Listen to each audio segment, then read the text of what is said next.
How do the Ravens pivot from losing Bobby Wagner? We talked a couple of nights ago about four options in free agency: Anthony Barr, Quan Alexander, Donta Hightower, even Josh Bynes, bringing him back. Maybe the answer's already on the Ravens roster. Maybe the answer is Malik Harrison. Very up and down season in 2021. Obviously had an off-field incident during a bye week. I'm not going to address that. I'm going to just evaluate the film as I see it and what some other plays that I recall from the season or from his career. Going into his third year, drafted in 2020 in the third round out of Ohio State. Very minimal cap hit, if I remember correct. Maybe $1 million a year, maybe 1.25, something like that. I'm not exactly sure. Somebody can correct me in the comment section. But in any case, let's look at some of the good stuff. What's he known for? He's known for being a run stopper. That's what he came in as, right? Out of Ohio State, we thought that the issue would be pass drops, coverage deficiencies. Nice play here against Denver in Week 4. He had some well-documented issues in Detroit. Some other issues in the Indianapolis game at home. Here he is redirecting really well, if you ask me, against the Chargers. Changing direction to make a tackle. Plays downhill.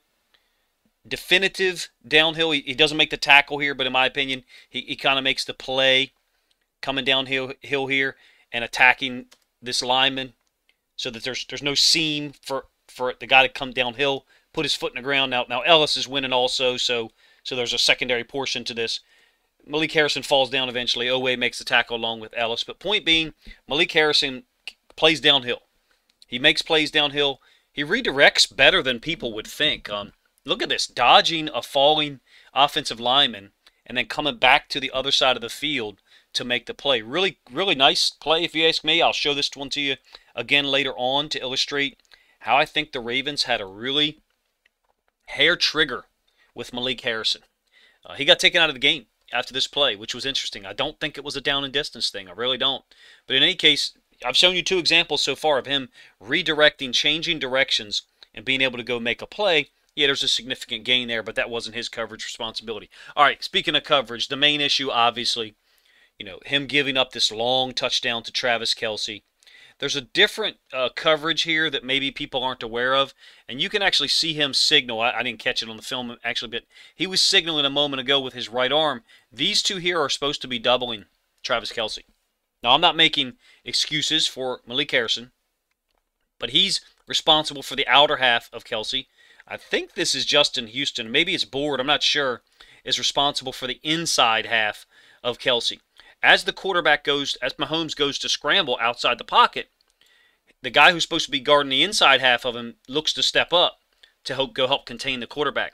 Yes, this did get applied to Malik Harrison's PFF grade or whatever. They have him giving up a touchdown pass in Week 3 against the Colts. Do I think he could have played it better? Yes. So it is Justin Houston right here. Do I think he could have played it better? Sure, absolutely. I think he gives up outside position. It's off screen. It had happened a moment ago.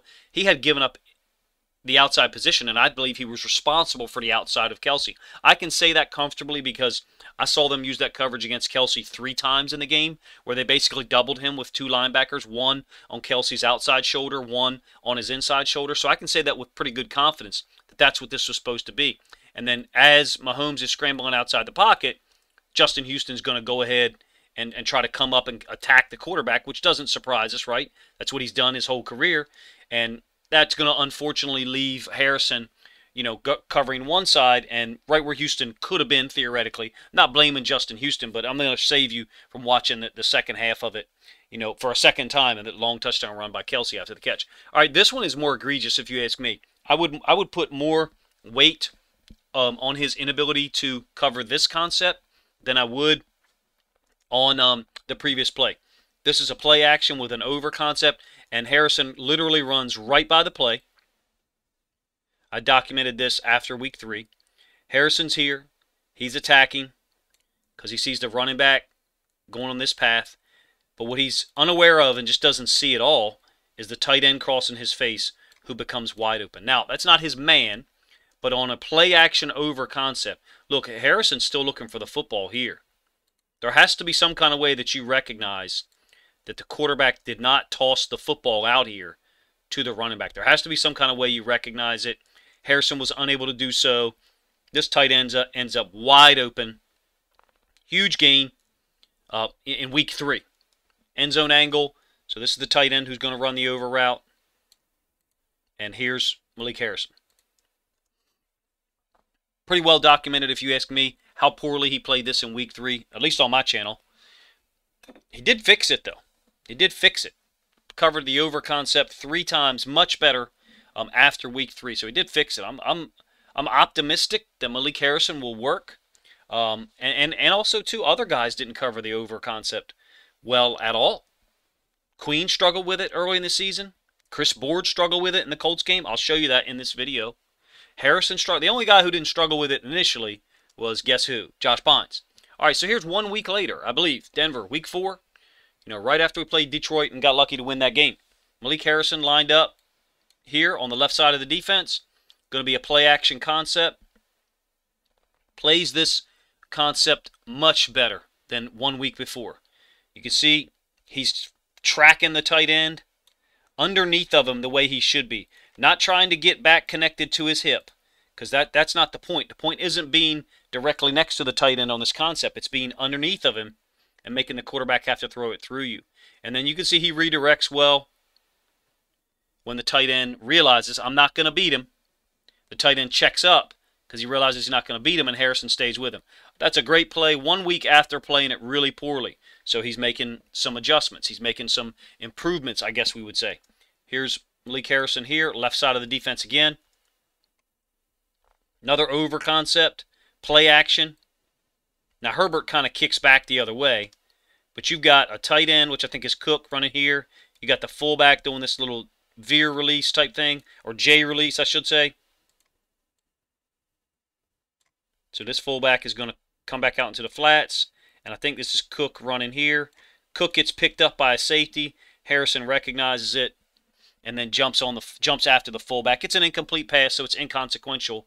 But nice job, if you ask me, of showing what Harrison can do when he recognizes it. Look, he's in position to be able to play the fullback. He's also underneath of this over route by Cook, who's already covered up by a safety. Anyway, my point in showing you that was that he had made a correction, he had made an adjustment, and improved on his play. All right, I believe I've shown you this play already, and I'm going to talk about a short trigger, a small level of patience that the Ravens coaches apparently had with Harrison. This is the 3rd time I've seen this in the last, I've watched a lot of film of Malik Harrison about the last 24 hours. Someone on the channel mentioned a Malik Harrison video, so I just figured I'd jump on it. And I've watched, I think, 7 games in the last 24, 30 hours, something like that. And I've noticed 3 games where he was taken out immediately after plays like this. Am I saying that, you know, this is a great play by him? No, but I mean, he did dodge a falling offensive lineman who could have damn near injured him, and then go get involved in a tackle on the other side of the field. This is the very next play. The very next play in the progression of the game. And he's off the field. Chris Board's here on the left side of defense now. Let's check out the play. And tell me what... You know, it's week 5 here. Malik Harrison just defended the over concept well against Denver the week before. Same play-action concept. Now, the safety comes up and makes a tackle. Chuck Clark makes a nice play on this. I'm not giving you the all-22. My point in showing you this is it's a concept that Malik Harrison defended well the week before. What's the point of taking him out? What was the reason? I don't know what the reason was. I'm just offering to you that maybe some of what people say about our coaching staff having really no patience at all for young players, maybe there's some truth in that. Malik Harrison, better football player than he showed in some of the early season film. Maybe he's not a starting caliber inside linebacker yet, or maybe he never will be. But there's some evidence on film that he can play, and he can offer something. Personally, do I think Josh Bynes offers more? Absolutely. Do I think Donta Hightower offers a hell of a lot more? Yes, I do. But I would trust Malik Harrison on the field. I like him. I want to see how he fits in the new defensive system. I want to see. Because I do not think that Wink's system was anything that really helped out younger players. I just don't think it did. But we're past that. Wink's gone. All right, so some things that he's supposed to be good at, a couple of plays here that look bad, if you ask me, is attacking linemen. Now, Queen is, you know, not pressing this either, but we've got a huge gap here developing, first of all.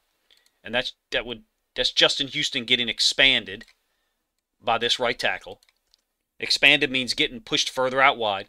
Calais Campbell is trying to penetrate through the A gap, and he's getting blocked.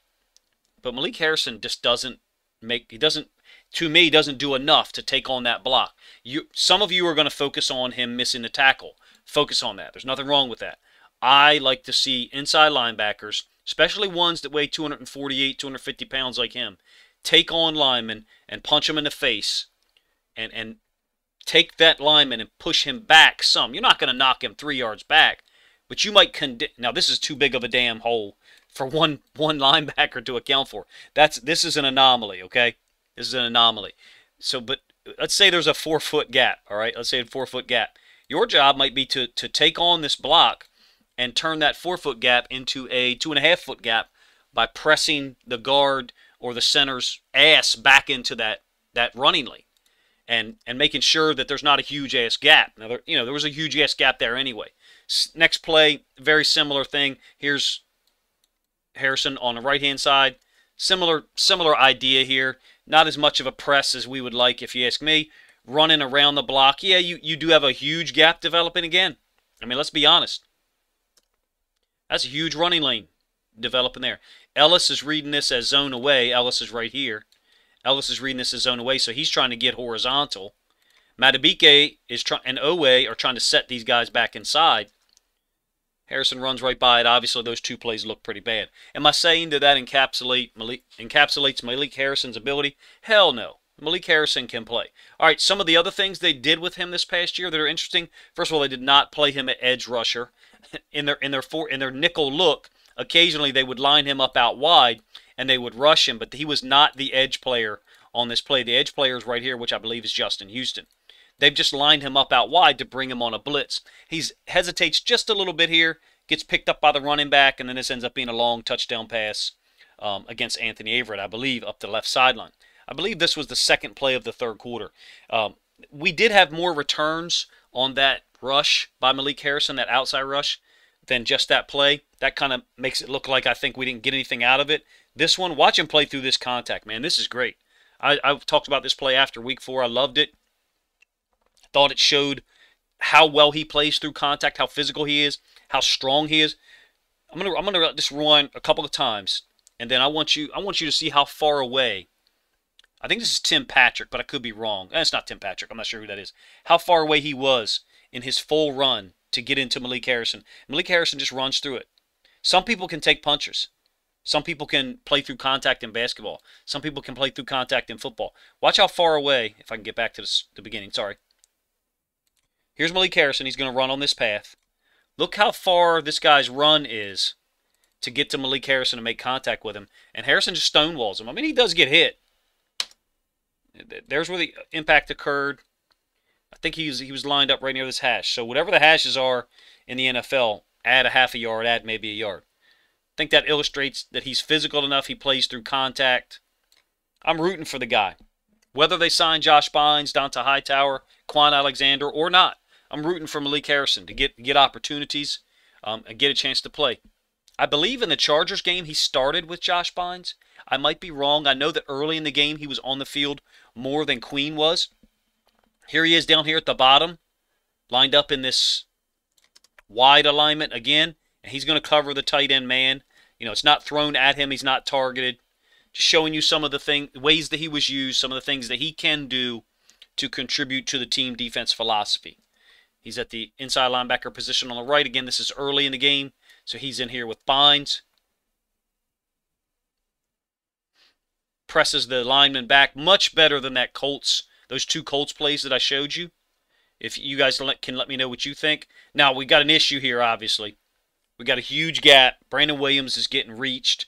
And then Josh Bynes appears to have hit the wrong gap, clearly. Williams was in a shade nose, and he got reached by the center. Bynes is over here on the opposite side. So, yeah, you've got a big hole, big seam for the running back to run through. But the point of this is to talk about Malik Harrison. And I think he's taken on this block much better than those two plays against the Colts. Shame that, he had that off-field incident. And maybe there was some momentum developing there. Who knows how he would have looked like paired with Josh Bynes. Certainly, Patrick Queen looked better. All right, couple more plays here as we finish this up. Down here, he's going to be covering the running back. I think you're going to get a slant by number 1, and the running back's going to run out into the flats. So he's going to have to dodge this receiver and the DB just to get out there and cover it. And the running back drops the football, don't get me wrong. Point is, Malik Harrison is not as bad in coverage as people make it out to be.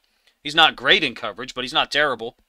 He's asked to cover the running back there. Now, this route here that Austin Eckler runs, yeah, from the end zone angle, it looks like he jukes Malik Harrison. Just so you know, possession earlier, Austin Eckler ran the same route and cut it up here. And you want to know who he beat one-on-one? Marlon Humphrey. Badly, for like a 22-yard gain.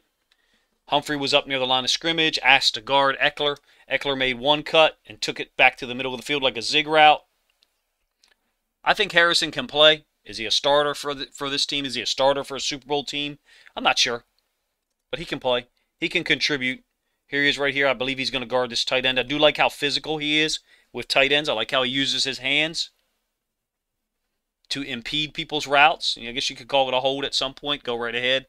But that's not the point. Sometimes you just want to be physical with a guy early in the game and set a tone, let him know that he's not going to be able to just run right by you or run right through you. Here he is now. I think he's going to be guarding this tight end. I like this one, even though it's a completion. He's going to have to dodge the receiver and Averett. He's running like a little slant. Ball is caught, and it is a short gain. I feel like this illustrates what Malik Harrison can do. I feel like he plays tight ends in the slot and just tight ends anyway a little bit better than he would running backs. Obviously, there'd be more of a speed deficit there. You guys let me know what you think. I'm intrigued by the idea of giving him reps no matter who the Ravens pick up. This is the last play I'm going to show you. Kind of inverted our personnel here. Marlon Humphrey is a little closer to the line of scrimmage than Malik is.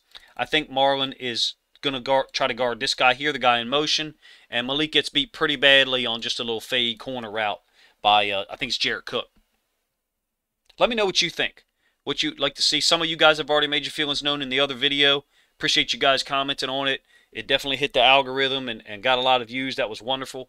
I'm interested to see what Malik Harrison can contribute. Hopefully he gets an opportunity. Of course, he played a lot on special teams. I'm not sure that he's the answer in terms of being a 50, 60 plays a game guy next to Patrick Queen. I think that there was some issues when those two were paired together. I'm not sure what all of those issues are. I really don't want to denigrate those guys, but the pairing didn't seem to work with Harrison at will and Patrick Queen at Mike. It didn't seem to work.